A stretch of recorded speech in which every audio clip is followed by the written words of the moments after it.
मेरे प्यारे बच्चों, छात्र एवं छात्राओं, विद्यावाणी परिवार में आप सभी का स्वागत है बच्चों। तो आज मैं कक्षा 9वीं की संस्कृत का चतुर्थ पाठ पढ़ाने जा रही हूँ। आप लोग अपनी पुस्तक को खोल लीजिए और पाठ को मैं पढ़ाती जाऊँ, अर्थ बताती जाऊँ, आप लोग देखते जाइए, सुनते जाइए। तो बच्चों आइए शुरू करते हैं। चतुर्थ पाठ है पितृ सेवा परम ज्ञानम। शीर्षक है पितृ सेवा परम ज्ञानम।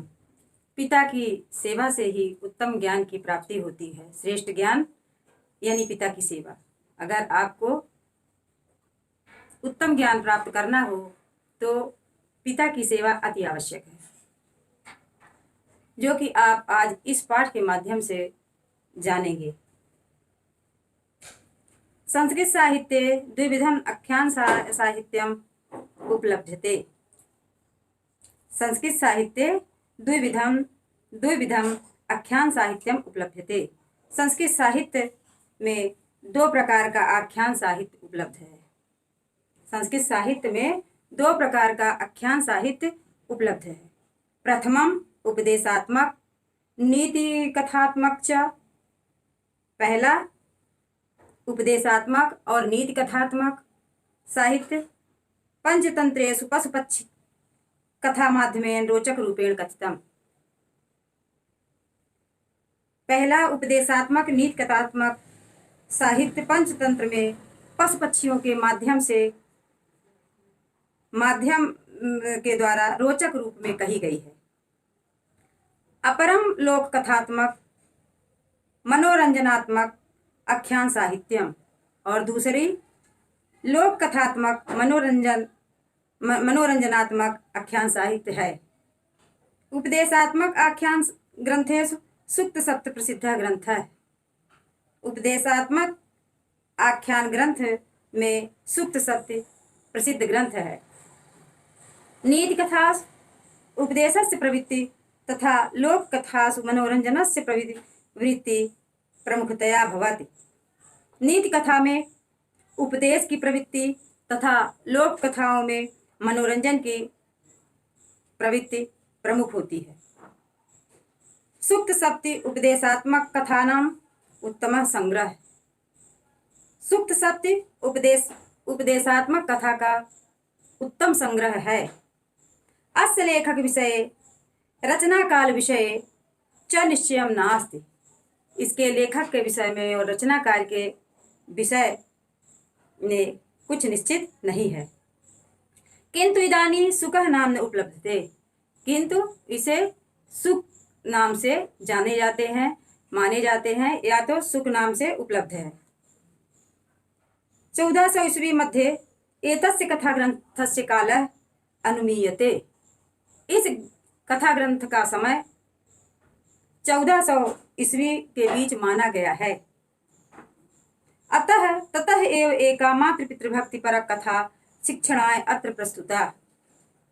इसलिए यह एक माता पिता की भक्ति की परक कथा शिक्षण के लिए यहाँ पर प्रस्तुत की गई है।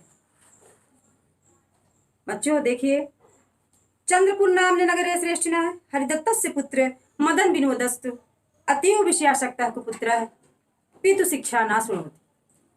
चंद्रपुर नाम के नगर में शेठ हरदत्त का पुत्र मदन विनोद अत्यंत विषयी कुपुत्र, जो कि पिता के कहे हुए वचनों को या पिता के द्वारा कहे हुए वचनों को नहीं सुनता था। तस्य धूत मृगयावेश्यामादिषु अतीव शक्ति। उस कुपुत्र का पेशा था जुआ खेलना, शिकार करना, वेश्या सेवन करना, शराब पीना, अत्यंत आसक्ति था। कुमार्गचारिणं ताम कुपुत्रं दृष्ट्वा तत्पिता हरिदत्तः सपत्नीक अतीव दुखितः संजातः। कुमार्ग चरित्र वाले उस कुपुत्र को देख करके उसके पिता हरिदत्त अपनी पत्नी के सहित अत्यंत दुखी हुए। ताम हरिदत्तम कुपुत्रम दुखेन पीड़ितम दृष्ट्वा तस्य सखा त्रिविक्रमा नाम द्विज स्वगृहतो नीति निपुणम सुख सारिकाम च गृहीत्वा तद्गृहे गत्वा प्राह। उस हरिदत्त को कुपुत्र के दुख में दुखी देखकर उनके मित्र त्रिविक्रमा नाम के ब्राह्मण उनके घर में स्वगृह तो उनके घर में नीति निपुणम सुख सारिका चा नीति से निपुण तोता और मैना को लेकर के उनके घर आए। गृहीत्वा तदगृह, तदगृह माने उनके घर में, गृहीत्वा माने लेकर, गत्वा माने गए, प्राह और कहे, प्राह माने कहे। सखे हरिदत्त मित्र हरिदत्त एन सुखम पुत्रवत्वम सपत्नीकम परिपालय। मित्र हरिदत्त इस तोते को पुत्र के भांति अपने पत्नी के सहित पालन पोषण करो। यतत् संरक्षणेन तव दुखम दूरी भविष्यति, इसके संरक्षण से आपका दुख दूर हो जाएगा। आपका दुख तत्संरक्षणेन तव दुखम दूरी भविष्यति, इसके संरक्षण करने से आपका दुख दूर हो जाएगा। हरिदत्तस्य सुखम गृहीत्वा पुत्राय समर्पयामास। मदन विनोदेन शयन मंदिरे स्वर्ण पंजरस्थ स्थापितः परिपोषितश्च। हरिदत्त ने तोते को लेकर के पुत्र के लिए समर्पित कर दिया। मदन विनोदेन हरिदत्तस्य सुखम गृहीत्वा, हरिदत्त ने तोते को गृहीत्वा माने लेकर, पुत्राय माने पुत्र के लिए, समर्पयामास समर्पित कर दिया। मदन विनोदेन शयन मंदिरे स्वर्ण पंजरस्थ स्थापित, और मदन विनोद ने सोने के मंदिर में जिस कमरे में सोता था उसी में स्वर्ण पिंजरस्थ, सोने के पिंजड़े में उसे स्थापित कर दिया और उसका पोषण करने लगा। अथय कदा रहस्य सुको मदन प्राह हे सखे। एक दिन तोता कहता है, हे मित्र, मदन विनोद से तोता कहता है, हे मित्र, पित्रोस्ते दुखिनोर्दुनः खत पिता सृष्यो भूवि तेन पापेन तो वत्स पतनम देव सरमतः। कहता है, तुम्हारे पिता तुम्हारे दुख से दुखी होकर के जो अश्रुपात करते हैं, रोते हैं, तो इस पाप के कारण तुम देव शर्मा की भांति दुखी हो जाओगे, या देव शर्मा की भांति तुम्हारा पतन होगा। तेन पापेन, इस कारण से, पतनम देव शर्मवत, देव शर्मा की भांति तुम्हारा पतन होगा, क्योंकि तुम्हारे दुख के कारण तुम्हारे पिता की आंसू जो है गिरती है, इसी से तुम देव शर्मा की भांति पतन के कारण बनोगे। सह प्राह, वह कहा, कथ में तत्, वह कौन कहा? मदन विनोद फिर पूछा, कथ में तत्, वह सब कैसे? सुकह आह, तोता बोला, अस्ति पंचपुरम नाम नगरम, है पंचपुर नाम का एक नगर, तत्र सत्य शर्मा ब्राह्मण है, वहां पर एक सत्य शर्मा नाम के ब्राह्मण रहते हैं। तद भार्या धर्मशीला नामनी, उनकी पत्नी धर्म पत्नी है। पुत्रस्तु देव शर्मा, पुत्र देव शर्मा, सच अधीत विद्या पितृपच्छन्यावृत्ता देशांतरम गत्वा भागीरथी तीरे तपः कृतवान, और वह अत्यंत पढ़ा लिखा था। विद्या ग्रहण करने के बाद पिता से बिना बताए, बिना पूछे देश में जाकर, दूसरे देश में जाकर के भागीरथी नदी के किनारे बिना पूछे घर से बाहर निकल के भागीरथी के किनारे जाकर तपः कृतवान, तपस्या करने लगा। एकदा सह तपस्वी गंगा तीरे जपार्थ उपविष्ट, एक दिन वह तपस्वी गंगा के किनारे जप करने के लिए बैठा। तस्मिन् काले कयाचित् बलाकया उड़िया मान्या तदंगोपरि पुरुषोत्सर्ग कृतः, उस समय कोई बगुली वहां से उड़ती हुई उसके शरीर पर मलका त्याग कर दिया। सह च तपस्वी क्रोधाकुल नेत्रे यावदुर्भव पश्यति, तब वह तपस्वी क्रोध युक्त आंखों से उसकी तरफ देखा। तावत क्रोधग्निना भस्मीभूता बलाकाम भूमोपतिताम दृष्ट्वा, उसके क्रोध से वह बकुली जल करके जमीन पर गिर गई। भस्मीभूता माने भस्म हो गई। बलाका दग्धा नारायण द्विजगृहे भिक्षार्थययु, और बगुली को जली हुई देख करके वह नारायण नाम के ब्राह्मण के यहाँ भिक्षा लेने चल दिया। स्वभर्ति शुश्रूषया परया तत्पत्न्या कोपविष्टो निर्भरसति तत्पक्षी हाय मुक्तश्च। और उसकी पत्नी अपने पति की सेवा में लीन उसे देखकर क्रोधित होकर के कहती है कि उस पक्षी की तरह मैं नहीं हूँ, ना हम बला के तत्कोपस्थानम, वह बगुली मैं नहीं हूँ जो तुम्हारे क्रोध से मैं भस्म हो जाऊंगी या तुम्हारे क्रोध की भागीदार हो जाऊंगी। सहच प्रछन्न पातक ज्ञान दीप्तो विस्मिता है, वह उस छुपे हुए पाप से विस्मित हो गया। विस्मित का मतलब आश्चर्यचकित हो गया कि ये गुप्त पाप की जानकारी इसे कैसे हो गई। प्रेषित सहज प्रसन्न पातक ज्ञान दिक्तो विस्मिता है, उस छुपे हुए पाप से विस्मित होकर के सुन करके वो विस्मित हो गया। प्रेषित तया धर्म व्याधर स्पर्शवे वाराणसी नगरी है, और वह फिर उसे धार्मिक शिकारी के पास वाराणसी नगरी भेज दिया। तत्र रक्ताहस्तम यम प्रतिमम मांस विक्रयम विदधानम ताम दृष्टवा दिशामंतर। और जब वहां वो जाता है तो उस व्याध को देखता है, दोनों हाथ खून से सने हुए हैं, रक्तहस्तम हाथ खून से सने हुए हैं, यम प्रतिमम यमराज की भांति, मांस विक्रयम मांस को बेचता हुआ देखकर ताम दृष्टा दिशामंतर स्थित, दूर ही खड़ा हो गया। ऐसी स्थिति को देख करके वह दूर ही खड़ा हो गया। व्याधेन स्वागत प्रश्न पूर्वकम स्वगृहम नीत्वा निज पितरौ सभक्तिम भोजित्वा पश्चात तस्य भोजनम दत्तम।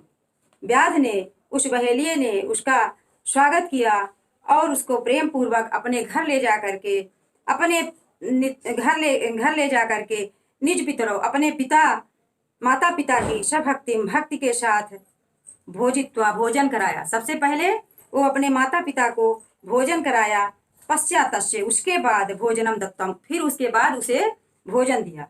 तदंतरम सहचा व्याधम ज्ञान कारणम प्रपच्छ, इसके बाद वह बहेलिये से शिकारी से ज्ञान का कारण पूछा। कथम सती ज्ञातवती कथम च त्वं ज्ञानवान, कैसे वह सती ज्ञातवती हुई और कैसे तुम ज्ञानवान हुए। तेन व्याधोक्तन, तब वो बहेलिया बोला, निजान्वय प्रणीतम यही समग्र धर्म निवेशते उत्तमाधम मध्येषु विकारेषु परांग मुखम। और कहता है कि जो व्यक्ति स्वयं को कुल की परंपरा द्वारा स्वीकृत धर्म का उचित पालन या सेवन करता है, वह उत्तम मध्यम और अधम तीनों विकारों से अर्थात तीनों दोषों से मुक्त हो जाता है। सगृही समुनि साधु सयोगी सच धार्मिक पृथ्वी शुष्को नित्यम जंतु साधारणश्च। और फिर कहता है वो व्याध कहता है कि वही मुनि है, सगृही वही गृहस्थ है, वही सच्चा गृहस्थ है, वही मुनि है, वही साधु है, वही योगी है, वही धार्मिक है। कोई भी सामान्य व्यक्ति यदि अपनी पिता की सेवा करता है तो वही सच्चा गृहस्थ है, वही मुनि है, वही साधु है, वही योगी है, वही धार्मिक है। कौन?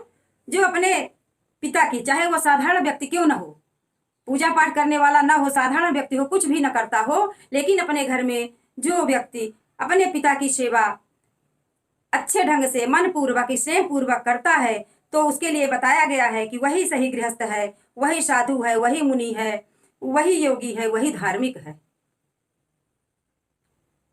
अहम सापि च एवं ज्ञानिनो त्वं च निज पितरौ परित्यज्य भ्रमं दिशाम संभारणम स। और कहता है मैं और वह दोनों ज्ञानी हूँ। कौन? वो जो ब्राह्मणी थी उसके लिए भी कहता है वो व्याध, और अपने लिए भी कहता है कि मैं और वह दोनों ज्ञानी, परंतु तुम अपने माता पिता से बिना पूछे जो निकल गए हो त्याग करके घर गृहस्थी को। अहम सापि च एवं ज्ञानिनो, मैं और वह दोनों ज्ञानी हैं। त्वं च निज पितरौ परित्यज्य, तुम अपने पिता और माता को छोड़ करके भ्रमण के लिए निकल गए हो, तो इसलिए तुम बात करने योग्य नहीं हो। मैं तुम्हें अतिथि मानकर परमातिथि मत्वा जल्पिता है। बात वार्तालाप करने योग्य नहीं हो, लेकिन परमातिथि मत्वा मैं तुम्हें अतिथि मानकर तुमसे बात बात कर रहा हूँ। एवं मुक्तः सह ब्राह्मणो विनय परम व्याधम प्रपच्छ तेन उक्तो। इस प्रकार से एन मुक्तो, इस प्रकार कहने से उस ब्राह्मण ने विनय परम व्याधम प्रपच्छ, विनय पूर्वक बहेलिये से पूछा। तेन उक्तम, तब वह बोला। ना पूज्यन्ति ये पूज्यमानन् पश्यन्ति ये जीवन्ति निद्यामानस्ते मृता स्वर्ग न याति च। कहता है, जो लोग पूज्य लोगों की पूजा नहीं करते हैं, जो लोग सम्मानित व्यक्ति का सम्मान नहीं करते हैं, वो जीवित होकर के भी मृत के समान होते हैं। अर्थात ऐसे व्यक्ति जीवित रहते हैं तब भी उनकी कोई तुलना नहीं होती, कोई वैल्यू नहीं होती, वो मृत के समान रहते हैं। व्याधेन बोधिस्ततेन सहययु गृहमात्मनः।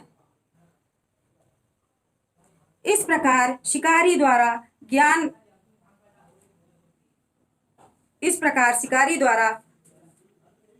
ज्ञान पाकर वह अपने घर चला जाता है। व्याधेन व्याधिस्तुत सहययु गृहमात्मनः। इस प्रकार शिकारी द्वारा ज्ञान पाकर वह अपने घर चला जाता है।